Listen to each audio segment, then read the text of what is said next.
Oi, gente, vamos lá selecionando mais aqui, ó. Nós vamos começar uma nova fase aqui no canal, né? Eu vou fazer alguns tours no Assassin's Creed Odyssey, né? Na sua parte Discovery, assim, bem voltado para a educação. Então são pequenos documentários sobre a história da Grécia. Alguns deles eu vou jogar caso eu esteja na campanha durante o jogo. Também vai começar aqui no canal. Vamos para o labirinto das almas perdidas. Vamos começar com o período da história grega que não é feito pelos gregos, que é o período minoico, que tradicionalmente nós, professores, boas-vindas a nossa da formação, a terra onde vagava o Minotauro. É o Heródoto, caramba! Knossos era a sede da antiga civilização minoica, de onde o rei Minos supostamente governava. Essas ruínas foram palco de muitos eventos importantes, tanto na história como na mitologia. Procure por mim quando sua visita acabar e conversamos sobre o que viu. Sim, Heródoto, o primeiro historiador da humanidade. Vamos lá. É que os profs de história, nas aulas de história, quando a gente vai falar da formação do povo grego, a gente aborda os períodos, né? E o primeiro é o minoico. Então vamos apresentar, e lá no História e Jogos eu vou abordar se a história bate ou não, tá? A ilha de Creta foi colonizada por volta de 8000 a.C. Com o tempo, as cidades e o comércio marítimo começaram a crescer. Palácios foram construídos, destruídos e reconstruídos, culminando no que arqueólogos chamam de período neopalaciano, que começou por volta de 1700 a.C. Esse período durou por mais de 300 anos e é considerado a Era de Ouro da civilização minoica. O melhor palácio deste período era localizado em Knossos e comportava complexos labirínticos com oficinas, templos, cortes, salas de trono e aposentos, além de estradas pavimentadas e encanamento e drenagem avançadas. O comércio e as relações internacionais eram importantes para os minoicos, que faziam negócios com todo o Mediterrâneo Oriental. Assim, os habitantes de Creta e os povos com quem eles negociavam muitas vezes compartilhavam influências e ideias, normalmente por meio de interações pacíficas em vez de conflitos militares.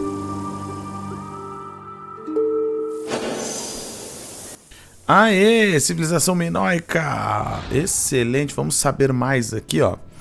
Arthur John Evans foi um arqueólogo conhecido por suas escavações em Knossos. Ele era tão dedicado ao seu trabalho lá que deixou de ir ao funeral do pai para supervisionar uma escavação do Palácio de Minos. Arthur Evans batizou a civilização minoica, hein? Ah, então foi ele. Eu sem querer tirei. Já vou voltar aqui. Arthur Evans batizou a civilização minoica com o nome do rei Minos, mas não se sabe como os minoicos chamavam a si próprios. Essa é a descrição da fachada do Palácio de Knossos, né? Aqui tá a fala dele ali no texto, tá? Então tá aí, ó.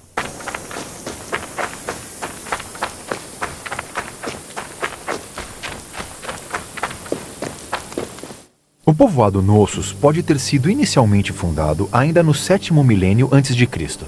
Ele talvez seja mais conhecido hoje pelas ruínas do palácio na colina de Kéfala. As ruínas se dividem em duas fases: o antigo palácio, que foi mal conservado, e o novo palácio. O novo palácio de Knossos era o maior dos palácios minoicos, cobrindo uma área de 13.000 metros quadrados na superfície. Seu ponto focal era a corte em seu centro, provavelmente utilizada em atividades cerimoniais. Os centros palacianos minoicos desabaram quando Creta foi invadida e conquistada pelos micenas da Grécia continental. Porém, a data da destruição final do Palácio de Knossos ainda é desconhecida.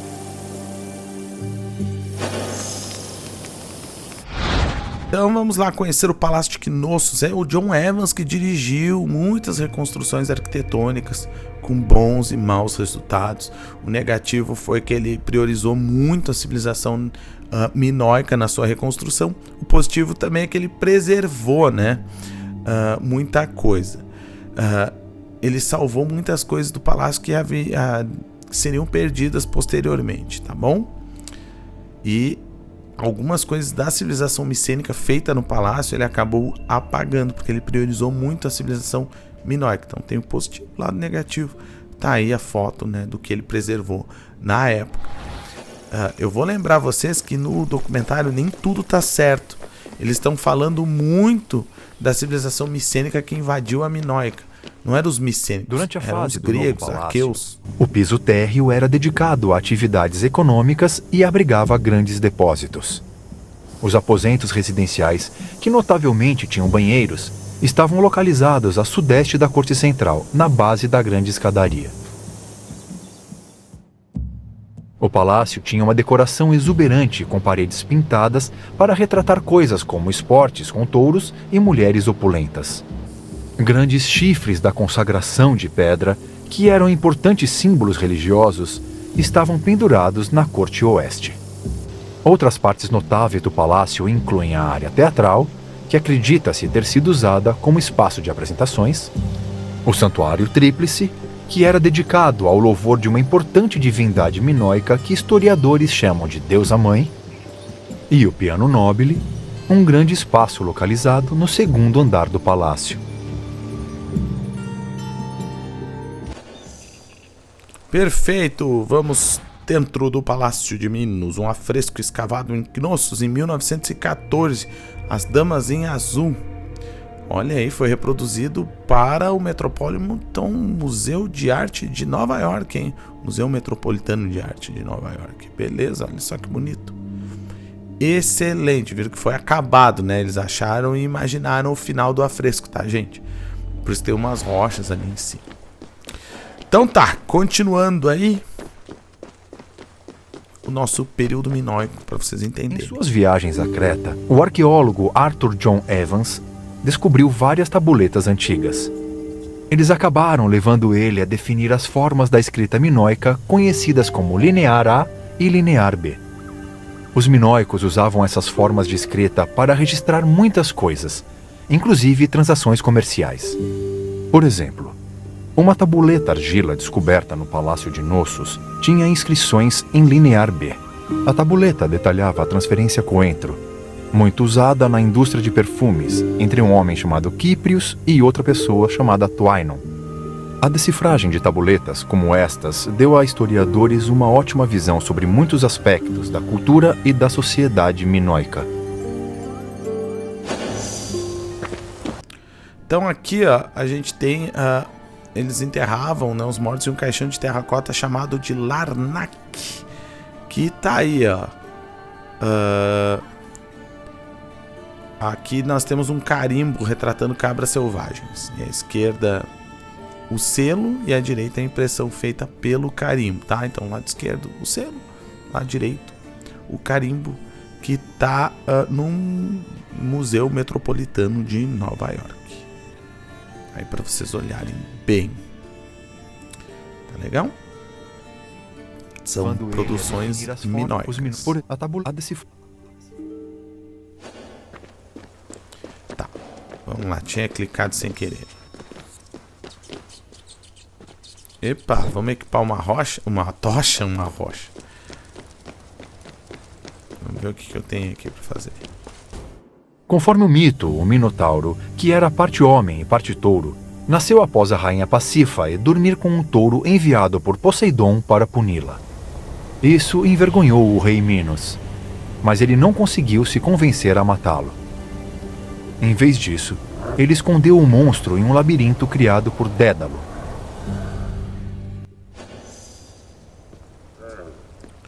Vamos lá. Ó, as retratações da taurocatapsia eram recorrentes na arte minoica e acredita-se que cenas de saltos sobre os touros decoravam as paredes em praças de touros cerimoniais. No entanto, as razões para a realização dessas atividades permanecem desconhecidas. Então tá, o Minotauro tinha esse papel nas produções artísticas da civilização, né, minoica. Inclusive na escrita, onde ele é representado no linear B, que é o tipo de escrita minoica.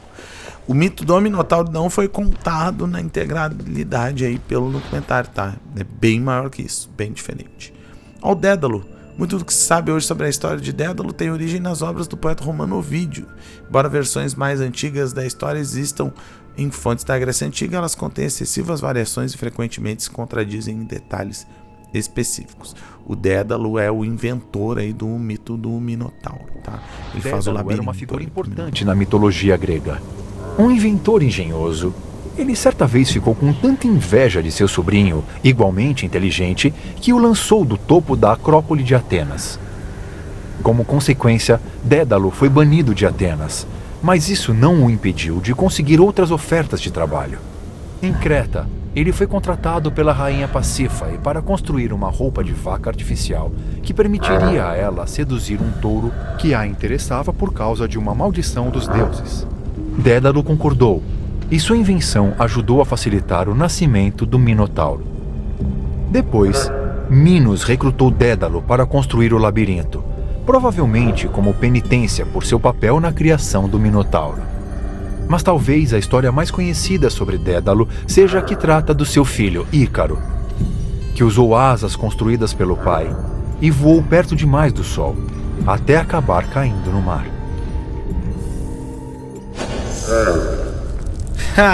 Genial, tá esse barulho de touro aí,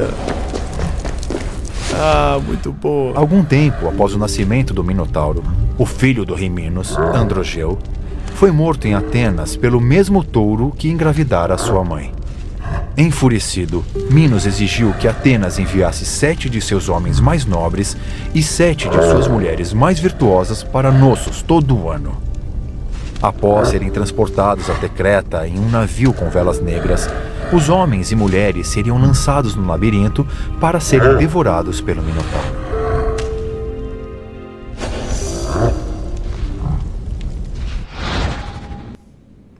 A doação de jovens rapazes e mulheres de Atenas para Creta pode ter sido baseada em um pagamento real de tributos à potência comercial dominante no Egeu e na Grécia durante a Idade de Bronze. No entanto, isso é só uma teoria. É uma teoria, e aí a gente tem um dracma de prata de Knossos com Hera no anverso e o labirinto no reverso, para provar como eles já tinham dentro da mitologia grega, né, muito presente o mito do Minotauro e Knossos como uma antiga potência. Vamos ver lá o que eu tenho no final. Um jovem ateniense escolhido para ser prisioneiro no labirinto, Teseu, queria dar um basta nesse ritual mórbido. Antes de sair de Atenas, ele proclamou que mataria o Minotauro e então voltaria à sua cidade em um navio com velas brancas. Antes de entrar no labirinto, Teseu conheceu a filha do rei Minos, Ariadne, que ficou perdidamente apaixonada por ele. Ariadne deu a Teseu um fio que ele poderia desenrolar para conseguir achar o caminho e sair do labirinto. Armado com seu fio, Teseu entrou no labirinto, matou o Minotauro, escapou do labirinto e zarpou para Atenas com Ariadne ao seu lado.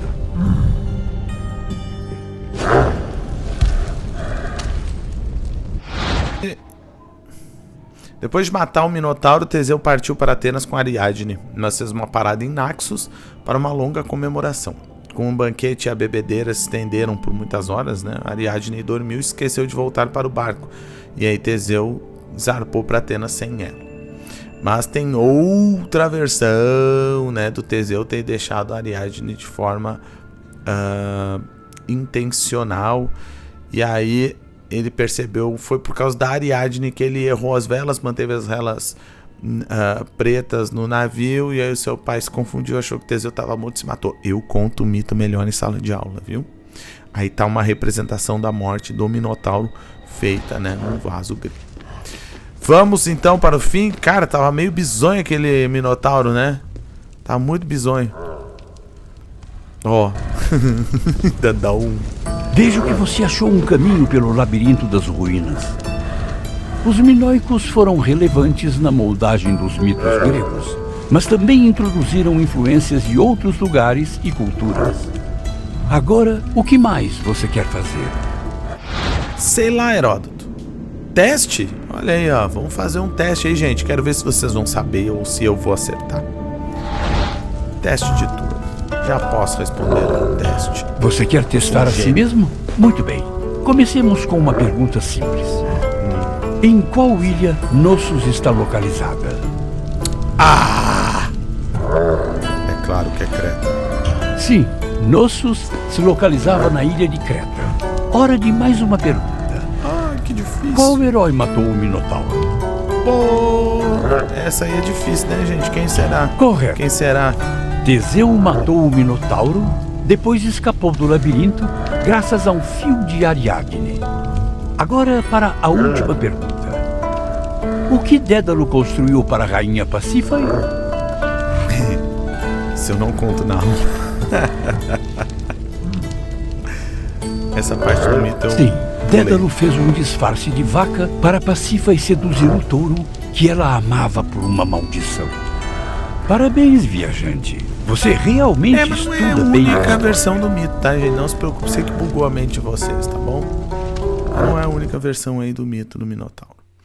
Eu dei uma pausa aqui, gente, e vou me despedir de vocês. Até o próximo vídeo. Muito obrigado. Tchau, tchau.